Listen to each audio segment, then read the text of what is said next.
Швейцарскі вучоны Поль Сутер адзначае, што літоўскія татары фармаваліся з асколкавых гуртоў, паходжанне якіх было злучана з аддаленымі абласцямі Залатой Арды, Цэнтральнай Азіі, а таксама Крыму. Тэрмін «літоўскія татары» з'яўляецца свайго роду умоўным пазначэннем, якое зрабілася традыцыйнаю саманазваю гэтага гурта. Безумоўна, першапачаткова гэта быў кангламерат з прадстаўнікоў розных, але в асноўным цюркскіх этнічных супольнасцяў. Але казаць пра іх як пра чыю-небудзь дыяспару, што спрабуюць зрабіць некаторыя грамадскія дзеячы, мякка кажучы, неабгрунтована. І не толькі ў сілу невыразнага этнагенезу, але ў сувязі з іх роляй і становішчам у гісторыі Беларусі, што нічым не адрозніваецца ад ролі беларусаў-католікаў, пратэстантаў ці праваслаўных.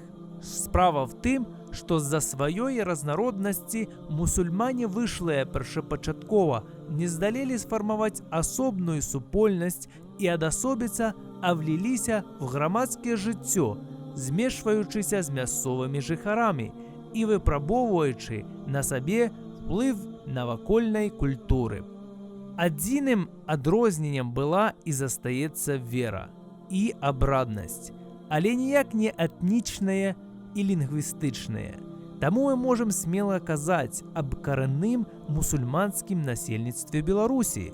Прычым сюды варта аднасіць і тых літоўскіх татараў, якія месцяцца в сучасных Польшы і Літвы, паколькі яны з'яўляюцца жыхарамі этнічных беларускіх тэрыторыяў, перададзеных гэтым краінам в 1939 і 1945 годах. Зрэшты, адно карэннае адрозненне было прафесійнае.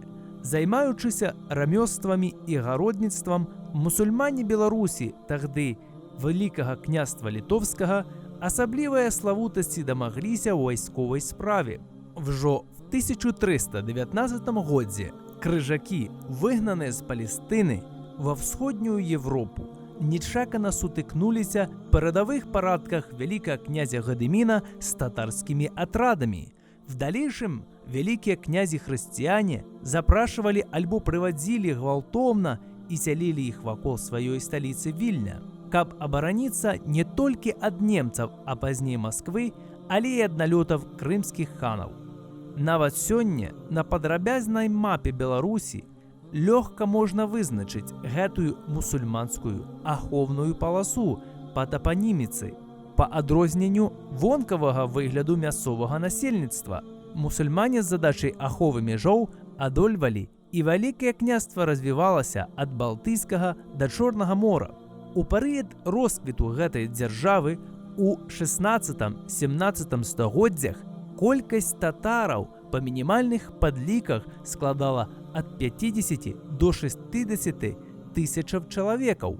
У краіне існавала дзесяткі мечэцяў, але пасля пачатку жорсткага супрацьстаяння з Масквою рэзка скарацілася і колькасць мусульманскага насельніцтва, і колькасць мечэцяў. Гэтак, напрыклад, толькі ў выніку вайны 1654 і 1667 гадоў маскоўскімі і шведскімі вайскамі і іхнымі хаўруснікамі было знішчана больш за палову ўсяго насельніцтва Вялікага княства Літоўскага. Колькасць мусульманскага насельніцтва Беларусі скарацілася яшчэ больш, на думку польскага даследчыка Дзядзюлевіча, в 4 разы. Татары в сілу сваёй мілітарысцкай спецыялізацыі гінулі першымі. Старажытная беларуская дзяржава выдужала в той вайне, але мусульманскае насельніцтва выканала свой абавязак вельмі дарагою цаной і ўжо не здалела адрадзіцца. Той жа час в княстве взмацнілася каталіцкая царква, і мусульмане, як і все некатолікі, сутыкнуліся з нарастальнаю дыскрымінацыяй, а да стратаў, злучаных з войнамі, дадалася эміграцыя. Але тыя, што засталіся на радзіме мусульмане, падзялілі лёс усяго беларускага народа і ўпарта супраціўляліся амбіцыям расійскай імперыі, 1794, 1812, 1831 і 1863 годах. Барацьба заканчвалася паразою, што адмоўна адбівалася на становішчы і колькасці татарскага насельніцтва в тыя часы. Але тут мы маем справу якраз з тым выпадкам, калі лічбы уводзяць у зман і ні пра што не сведчаць. Мусульмане Беларусі бесспрэчна унеслі фундаментальны вклад у развіццё нацыянальнай культуры, які застанецца на стагоддзі.